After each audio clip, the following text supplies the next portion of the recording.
Yes, Kenya. Tamu sana, tamu sana, tamu sana, yes. Let's have a look at a very interesting story that has been trending for the better part of today. JUNET's gag order triggers jitters, confusion in ODM. A gag order by National Assembly Minority Leader JUNET Mohamed to members of Raila Odinga's Orange Party over engaging other parties is causing jitters in the opposition party. Some lawmakers are concerned that the party is sending mixed signals over its broad-based arrangement with President William Ruto. The directive essentially barred ODM lawmakers from interacting with Ruto, directing that lawmakers must go through JUNET or the parliamentary leadership. I have been instructed by the party leadership to inform you that we are still and remain the minority party in parliament. In light of that, you are hereby requested to engage with me and the parliamentary leadership of both houses whenever you participate on political matters outside the party, said JUNET in a message sent out last week. We needed to agree on the nature, scope, and message for the political engagement. This is not in any way meant to deny any political rights, but we are a political party that has its own rules to do their business. Sources confided in the Sunday Standard that lawmakers were confused about whether or not they were to be cordial with Ruto amid claims of double standards by top party honchos. Some concerned about having to go through middlemen want the party to enter into a formal coalition with UDA to end the confusion that a recent meeting of ODM county leaders highlighted. From that story, JUNET Mohamed wrote to ODM leaders, warning them not to engage directly with William Ruto. And for those who can afford to remember, some weeks back, it's alleged William Ruto invited ODM Nairobi leaders to State House Nairobi, but the ODM leaders skipped it, gave it a wide berth, save for only George Aladwa, Beatrice Elachi, and Esther Passaris. Other leaders skipped that State House meeting. And it's good this is a communication that was sent last week. I think it was sent before Kithure Kindiki was sworn in as the deputy president.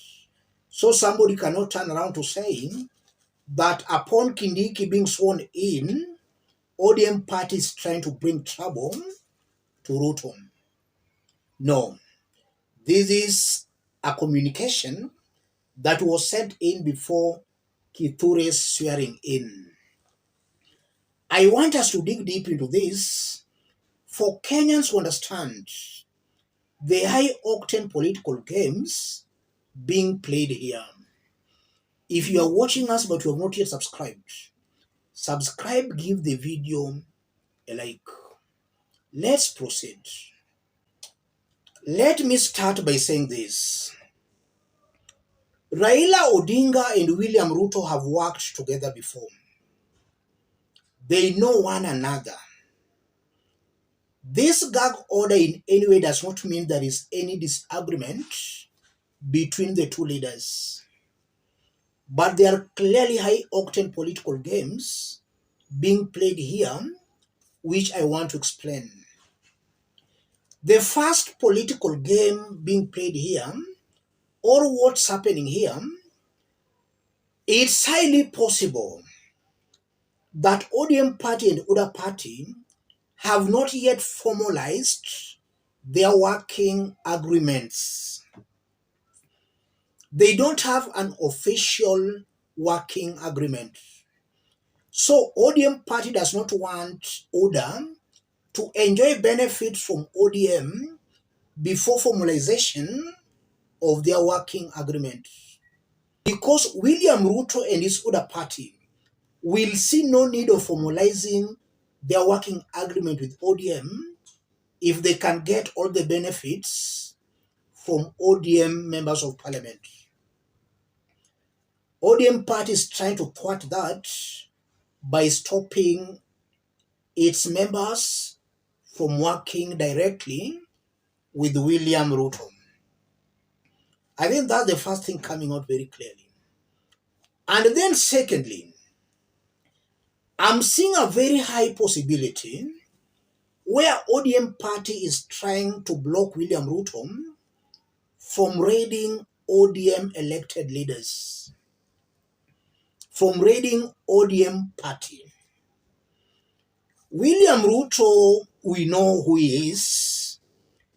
If ODM party is not very careful, it will wake up to realize that all ODM leaders have already pledged their loyalties to Ruto.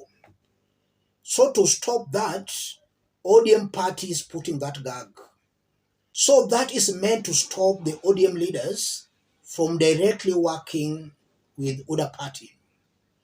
And that will stop Ruto from raiding ODM party. That's also something I'm seeing here.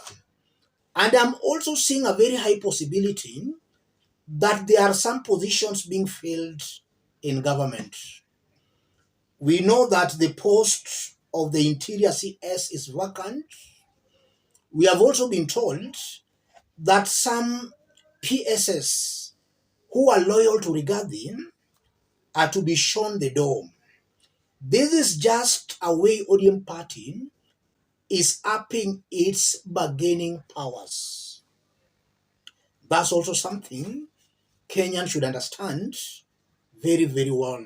So the gag order is meant for ODM party to increase its bargaining power as it negotiates with William Samoei Ruto's party. And also from what we have seen with the Rigathi Gachagua, betrayal is real in Kenyan politics. There are no permanent friends or permanent enemies in Kenyan politics, but just permanent political interests and economical interests. ODM party is trying to block its members of parliament and its leaders from engaging with William Ruto because nobody knows what will happen tomorrow. From what we have seen with the Rigathi Gachagua, I strongly believe ODM party has learned a lesson and it does not want to make the same mistake Rigathi Gachagua made. Rigathi supported William Ruto very blindly. And you are seeing for yourselves that is the first person Ruto has kicked out from his government. Ruto has not yet kicked out Mutua, Kingi, Mudavadi. All those leaders had a written agreement with William Ruto's party. Rigathi supported William Ruto very blindly, and that's why he has easily been kicked out. ODM party does not want to make that mistake Rigathi made. That's why JUNET Mohamed is blocking ODM leaders from directly engaging William Samoei Ruto. I don't know what you think, ladies and gentlemen. Let me hear from you on the comment section. But I believe those are the main reasons why JUNET Mohamed is blocking ODM leaders from directly engaging William Samoei Ruto. Let me stop it there. If you are watching us but you have not yet subscribed, subscribe, give the video a like. Let's meet in our next analysis. Thank you. God bless you. God bless Kenya.